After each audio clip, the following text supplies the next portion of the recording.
How to turn on or turn off Emergency SOS Call Quietly on the iPhone 16 series.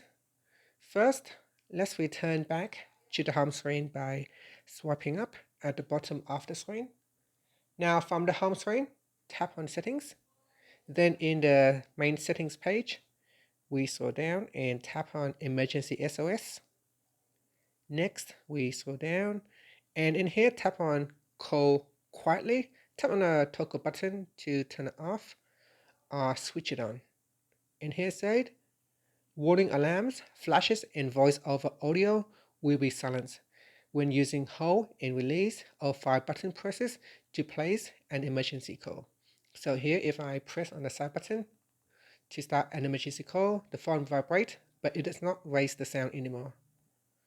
So here, now if I switch it off, so you can see once I have switched off this feature, Call Quietly, then this time it will raise an alarm sound.